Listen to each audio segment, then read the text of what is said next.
कल दिल्ली के सिंघू बॉर्डर पर संयुक्त किसान मोर्चा की बैठक हुई। इस बैठक में आगे की रणनीति पर चर्चा हुई। चर्चा से सरकार के लिए राहत की बात बस इतनी है कि किसान फिलहाल 29 तारीख वाला ट्रैक्टर मार्च नहीं निकाल रहे हैं, बल्कि वो कृषि कानून वापसी का बिल सदन में पेश होने का इंतजार कर रहे हैं और उसके बाद किसान तय करेंगे कि आगे क्या करना है।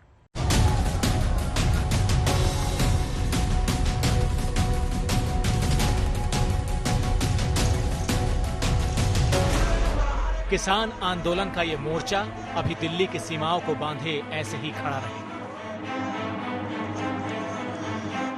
ये स्थिति तब तक रहेगी जब तक सरकार संसद में कृषि कानून वापसी के बिल को पेश नहीं करती और जब तक राष्ट्रपति उस पर हस्ताक्षर नहीं कर देते। और कानून दोनों सदनों में राष्ट्रपति के साइन होने तक इसको वेट एंड वॉच कर रहे हैं और बिल्कुल सतर्क है संयुक्त किसान मोर्चा, संघर्ष में डटा हुआ है। संयुक्त किसान मोर्चा की बैठक थी। इस बैठक में तय होना था कि आगे की योजना क्या रहने वाली है। प्रदर्शन की नई रणनीति पर चर्चा होनी थी, लेकिन जब सदन में कृषि कानून की वापसी का बिल पेश करने वाला पर्चा सामने आया तो किसान भी वेट एंड वॉच की स्ट्रेटजी अपना रहे हैं। हालांकि इसके बावजूद आंदोलन पीछे हटने के लिए तैयार नहीं। MSP, फसल खरीद गारंटी कानून और 3 कृषि काले कानूनों के मुद्दों को लेकर के ही पूरे देश का किसान दिल्ली के सभी बॉर्डरों पर डटा हुआ था और इसी तरह से जब तक हमारी मांग पूरी नहीं हो जाती इसी तरह से डटा रहेगा। सरकार के लिए राहत की बात बस इतनी है कि 29 तारीख को संसद के बाहर उन्हें सैकड़ों ट्रैक्टरों के बीच से होकर नहीं गुजरना पड़ेगा, क्योंकि संसद तक होने वाला ट्रैक्टर मार्च फिलहाल स्थगित कर दिया गया है। प्रधानमंत्री मोदी ने कृषि कानून वापसी का ऐलान काफी पहले कर दिया था।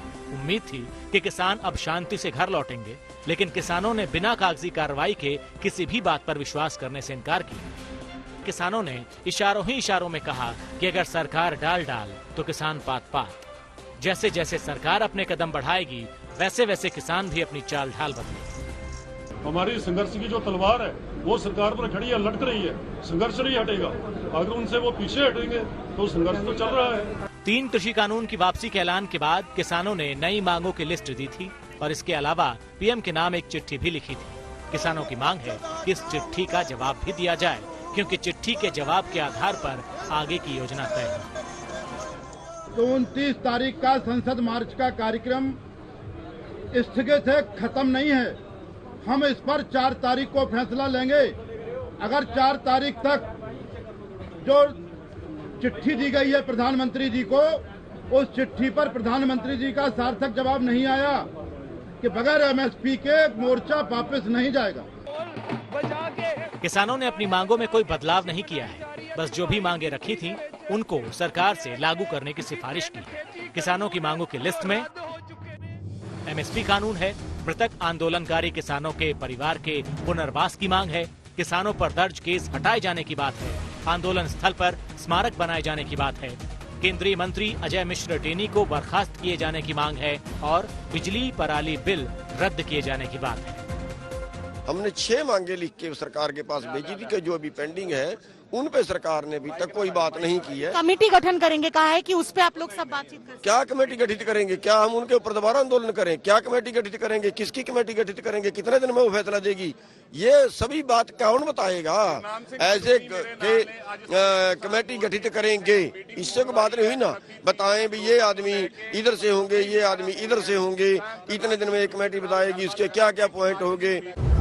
संयुक्त किसान मोर्चा की बैठक से पहले ये तय हो गया था कि इसी सत्र में कृषि कानून वापसी का बिल पेश किया जाएगा और इस बिना पर देश के कृषि मंत्री ने आंदोलनकारी किसानों से मांग की कि वो भरोसा रखें और अपने घर लौट जाएं। और अब बात संघ प्रमुख मोहन भागवत की, जिन्होंने हिंदुत्व को लेकर बड़ा बयान दिया। ग्वालियर में उन्होंने कहा कि भारत का मूल हिंदुत्व है, हिंदू ही भारत है और भारत ही हिंदू है। आप देखेंगे हिंदुओं की संख्या कम हो गई, हिंदुओं की शक्ति कम हो गई या हिंदुत्व का भाव कम हो गया। इतिहास सिद्ध, तर्क सिद्ध, अनुभव सिद्ध बात है, भारत हिंदुस्तान है। हिंदू और भारत अलग हो नहीं सकते। भारत को भारत रहना है तो भारत को स्व का अवलंबन करना पड़ेगा, हिंदू रहना ही पड़ेगा। और हिंदू को हिंदू रहना है तो भारत को एकात्म और अखंड बनना ही पड़ेगा। किसान आंदोलन का देश की अर्थव्यवस्था खासकर उत्तर भारत के राज्यों पर ज्यादा ही असर पड़ रहा है। कृषि कानून वापस होने की खबर से उम्मीद बढ़ी थी कि बॉर्डर खुल जाएंगे और कारोबार करना आसान हो जाएगा, लेकिन अब एमएसपी की मांग पर किसानों के आंदोलन के जारी रहने से कारोबारियों की सारी उम्मीदें फिर से टूट गई हैं।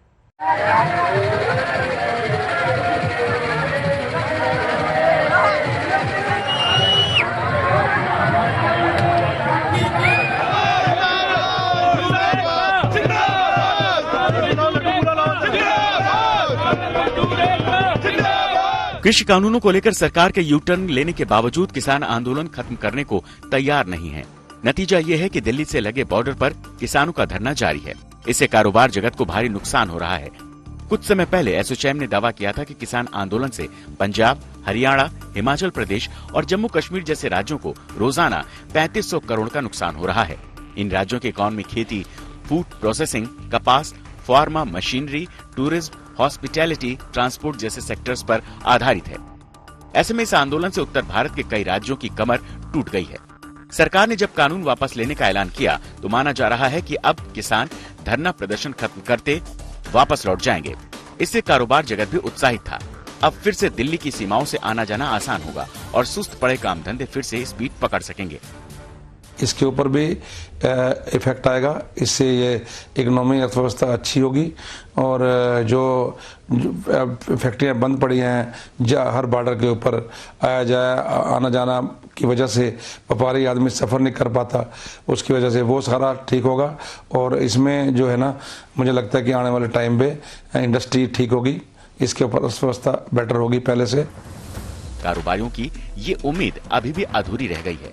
इसकी वजह है कि किसानों ने एमएसपी को कानून बनाए बिना आंदोलन खत्म करने से इनकार कर दिया है। एमएसपी को कानून बनाने को लेकर सरकार के सामने दुविधा की स्थिति है।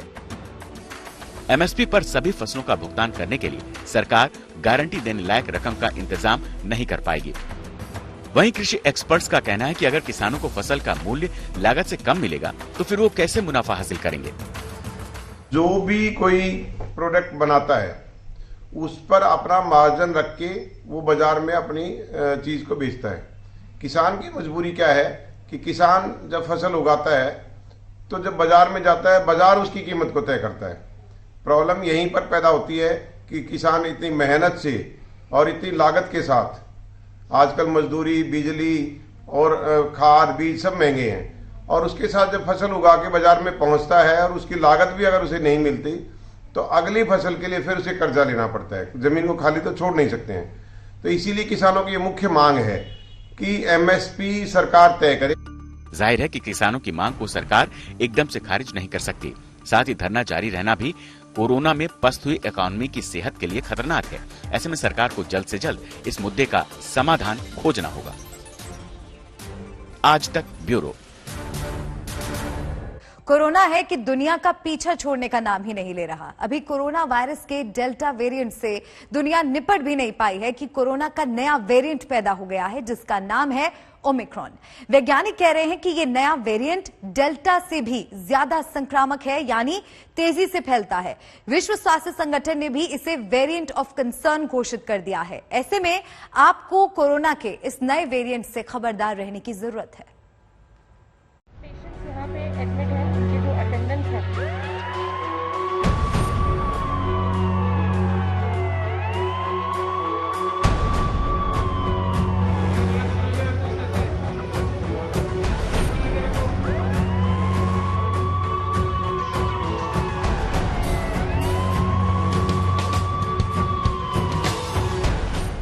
भगवान न करे कि कोरोना दोबारा ऐसे दिन दिखाए।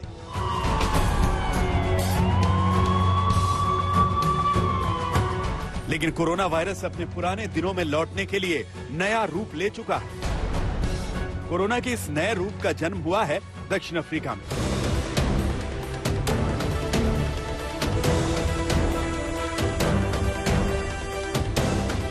जिसके 3 प्रांतों में रोज मिलने वाले 90% केस इसी वेरिएंट के हैं, जो 15 दिन पहले सिर्फ 1% थे।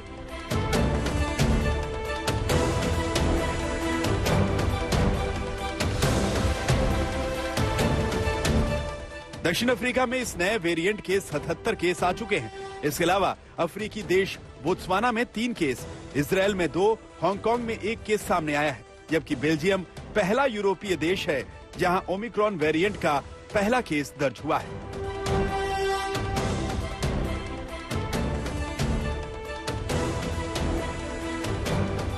अभी तक सबसे तेजी से फैलने वाला वेरिएंट डेल्टा था, जिसने दुनिया में तीसरी लहर लाई थी।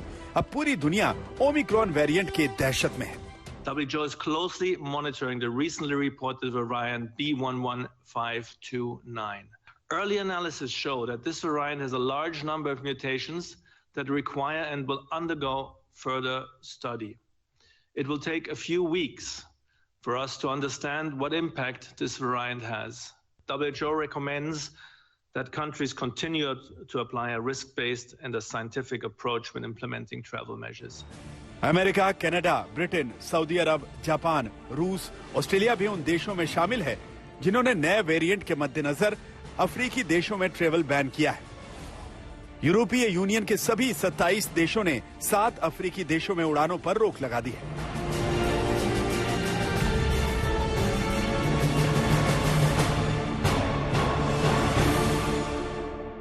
Decided that we're going to be cautious, make sure there's no travel to and from South Africa and 6 other countries in that region, and except for American citizens who are able to come back.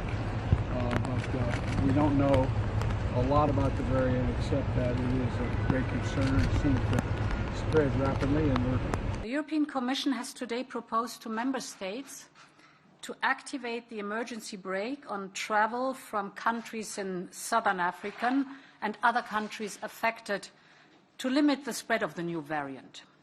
All air travel to these countries should be suspended. They should be suspended until we have a clear understanding about the danger posed by this new variant.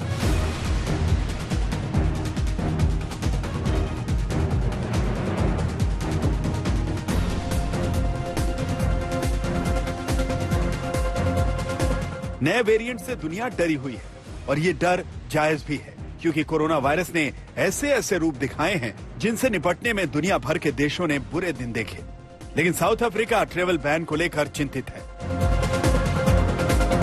The reaction of some of countries in terms of imposing travel bans and such measures are completely against the norms and standards as guided by the World Health Organization. वैसे तो Omicron variant अभी कुछ ही देशों में active है। भारत में नए variant का कोई केस नहीं मिला है, लेकिन भारत सरकार भी अलर्ट मोड पर आ चुकी है। भारत ने कुछ देशों के यात्रियों के साथ सुरक्षा के मद्देनजर अतिरिक्त उपाय करने का फैसला किया है। प्रधानमंत्री नरेंद्र मोदी ने आज अफसरों की एक इमरजेंसी मीटिंग भी बुलाई, जिसमें ओमिक्रॉन वेरिएंट पर भी चर्चा हुई। नए वेरिएंट को लेकर प्रधानमंत्री मोदी ने बैठक में 6 बड़े निर्देश जारी किए। नए वेरिएंट के लिए हमें अभी से तैयार रहने की जरूरत है। जिन इलाकों में ज्यादा केस आ रहे हैं, वहां निगरानी और कंटेनमेंट जैसी सख्ती बढ़ाई जाए। मास्क और सोशल डिस्टेंसिंग जैसी चीजों का पालन सही तरीके से किया जाए। अंतर्राष्ट्रीय यात्राओं में छूट देने की योजना की समीक्षा की जाए।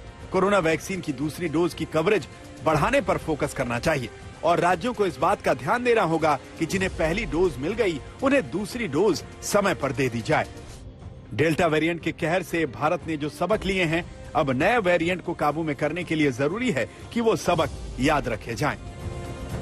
केंद्र सरकार ने राज्यों को सतर्कता बरतने के लिए कहा है। राज्यों से कहा गया है कि साउथ अफ्रीका, इजराइल, हांगकांग और बोत्सवाना से आने वाले यात्रियों की अच्छी तरह से जांच की जाए और कोई भी लापरवाही ना हो इसमें। हेल्थ सेक्रेटरी राजेश भूषण ने राज्यों और यूटीज को ये लिखकर कहा है कि पॉजिटिव पाए गए सैंपल्स को इमीडिएटली जीनोम सीक्वेंसिंग के लिए लेबोरेटरी भेजा जाए। देश के national centre for disease control ने भी नए वेरिएंट को लेकर आगाह किया है। केंद्र सरकार के अलावा राज्य सरकारों के स्तर पर भी अलर्ट हो चुका है और राज्य सरकारें इमरजेंसी मीटिंग कर रही हैं और नए वेरिएंट के खिलाफ रणनीति पर काम शुरू हो चुका है। दिल्ली सरकार ने स्टेट डिजास्टर मैनेजमेंट अथॉरिटी को नए वेरिएंट से बचाव की रणनीति तैयार करने को कहा है। गुजरात सरकार ने नए वेरिएंट से प्रभावित देशों से आने वालों का RT-PCR टेस्ट जरूरी कर दिया है। मुंबई में साउथ अफ्रीका से आने वाले लोगों को क्वारंटीन करने की तैयारी शुरू हो गई है। दिल्ली समेत सभी राज्यों की सरकारों ने केंद्र से अपील की है कि नए वेरिएंट से प्रभावित देशों पर ट्रेवल बैन लगाया जाए। स्थिति ऐसी बनी है, हमें ध्यान देना पड़ेगा। भारत सरकार को भी जो आप कह रहे हो कि जो अंतर्राष्ट्रीय फ्लाइट्स प्रारंभ की है, उसमें उन मुल्कों पर जो साउथ अफ्रीका या अफ्रीका जो अफ्रीकन मुल्क है, वहाँ से इजराइल ने भी और कई मुल्कों ने बैन किया है। वहाँ के पैसेंजर को क्वारंटाइन करेंगे, पूरी जांच पड़ताल करेंगे। तो कहने का मतलब कि भारत सरकार को अब तो पूरा अनुभव है, पूरी तरह पूरे देश को बचाने के लिए अभी से ही बहुत ज़्यादा गंभीरता से ध्यान रखना पड़ेगा, जिससे कि थर्ड वेव की नौबत ही नहीं आए यहाँ पर। ओमिक्रॉन वेरिएंट भले ही अभी कुछ देशों में फैला है, लेकिन दहशत दुनिया भर में फैल चुकी है और ये एक ऐसी बला है जिसे जितनी जल्दी काबू में कर लिया जाए उतना बेहतर है। कल ही इंटरनेशनल फ्लाइट शुरू करने की तैयारी थी और ओमिक्रॉन वेरिएंट ने पानी फेर दिया। पीएम मोदी ने भी कहा है कि दोबारा समीक्षा करने की जरूरत है। कैमरामैन किशन कुमार के साथ पौलमी साहा, दिल्ली, आज तक। यूपी के चुनावी चिराग से निकले जिन्ना के जिन पर संग्राम जारी है। एक दो बयानों के बाद अखिलेश तो खामोश हो गए, लेकिन जिन्ना के बहाने अखिलेश पर योगी के हमले थम नहीं रहे। योगी आदित्यनाथ ने अखिलेश राज में यूपी में हुए दंगों पर सवाल उठाया और दंगाइयों को जिन्ना का अनुयायी बताया। उधर योगी के इन तेवरों के बीच विपक्ष प्रदेश सरकार के कामकाज पर सवाल उठा रहा है और विकास के प्रचार को झूठा बता रहा है।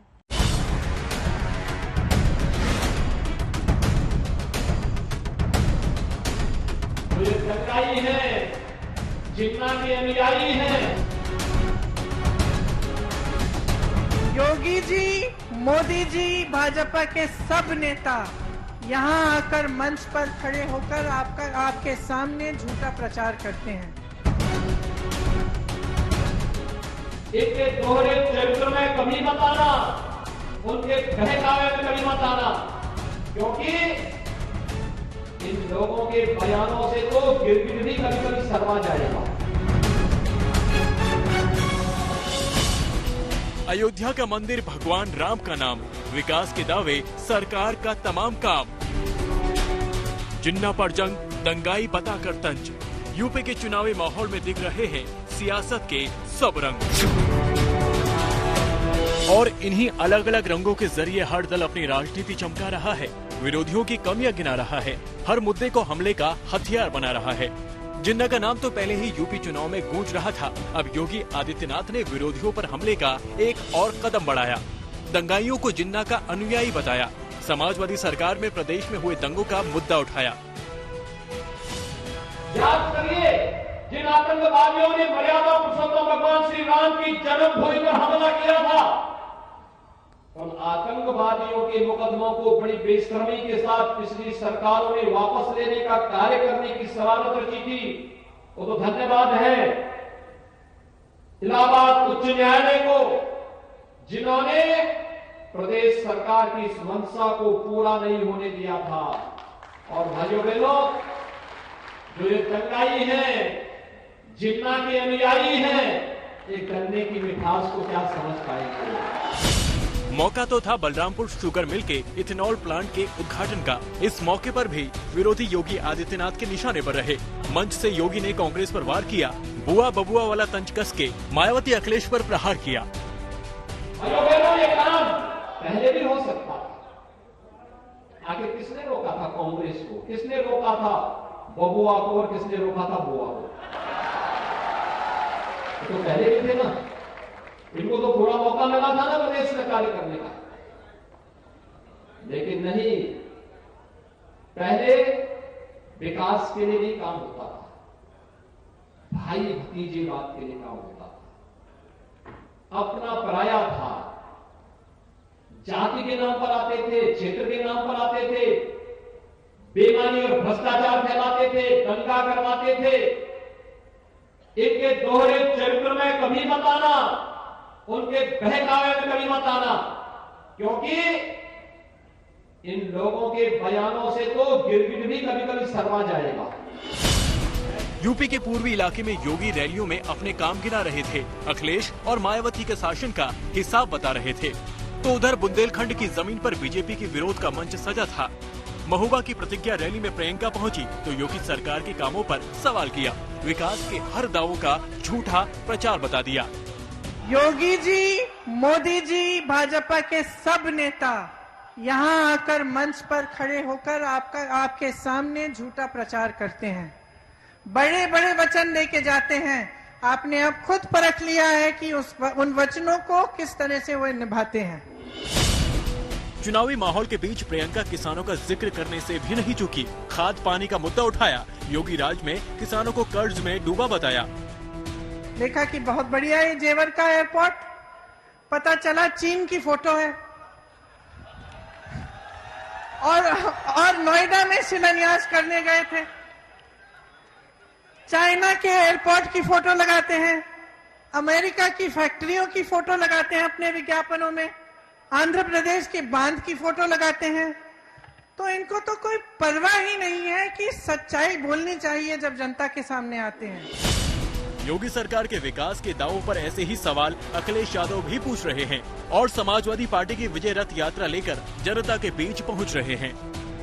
समाजवादी पार्टी गुलदस्ता बना रही है, सब लोगों को जोड़ करके, सब रंगों को साथ ला करके उत्तर प्रदेश को बनाने का काम और गुलदस्ता बनाने का काम कर रही है समाजवादी पार्टी। और दूसरी तरफ एक रंग वाले लोग हैं। एक रंग वाले लोग क्या जीवन में खुशहाली लाएंगे, ये बताओ आप। विरोधियों का हमला लगातार जारी है और इसका जवाब देने के लिए बीजेपी की भी तैयारी है। चुनावी जीत सुनिश्चित करने के लिए बूथ स्तर पर रणनीति पर काम हो रहा है और इसी सिलसिले में योगी आदित्यनाथ और रक्षा मंत्री राजनाथ सिंह जौनपुर पहुंचे। कार्यकर्ताओं की जीत का विजन बताया, यूपी चुनाव के लिए हौसला बढ़ाया। मोदी योगी जी को यह कह रहे थे कि मोदी जी, योगी जी, आप चिंता मत करें, आप चिंता मत करें, धड़ाधड़ बैटिंग करके जाइए। साफ है कि यूपी में चुनाव नजदीक आने के साथ सियासी वार पलटवार और रणनीति पर विचार दोनों तेज